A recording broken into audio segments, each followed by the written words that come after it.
آپ بھی اسی کی طرف اشارہ کیجئے گا. فارورڈ بلاک کی ہم بات کر رہے تھے, اس سے پہلے بھی ہم نے دیگر پروگرامز میں بات کی, فارورڈ بلاک مسلم لیگ نون میں بن سکتا ہے, آنے والے وقت کی بھی بات کی گئی, لیکن کافی شیورٹی کے ساتھ یہ بھی کہا جاتا رہا ہمارے ماہرین کی جانب سے کہ نہیں, ایسا کچھ نہیں ہو سکتا, کیونکہ جب مشکل وقت تھے تب نہیں بنا فارورڈ بلاک, تو اب فارورڈ بلاک کی بات کرنا بالکل ہی بے مقصد بے معنی. لیکن اب فارورڈ بلاک کی بات پھر بھی کی جا رہی ہے. پرویز الہی کس طرح سے 201 ووٹ لینے میں کامیاب ہو گئے مسلم لیگ نون, لیکن پھر بھی سراپا احتجاج اسمبلی میں, کیا آپ کو کیا لگتا ہے؟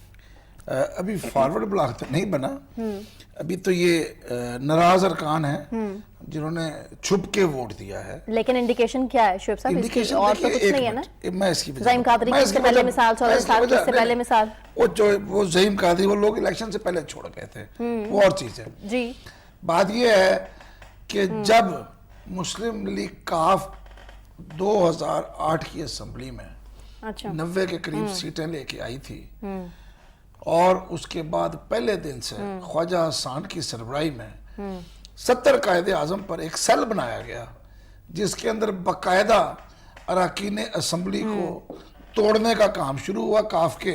اور جس دن ان کے 50 ارکان پورے ہوئے, اعجاز شفیع تھے 50ویں آدمی مجھے اگر صحیح یاد ہے, جو باقاعدہ پریس کانفرنس کہاں پہ ہوئی تھی, پنجاب اسمبلی کے اندر, کس کمرے میں, جس کے ایک طرف وزیر اعلیٰ کمرہ ہے اور جس کے ایک طرف سپیکر کا چیمبر ہے, اس کے درمیان میں وہ پریس کانفرنس ہوئی اور وہ 50 افراد شو کیے گئے.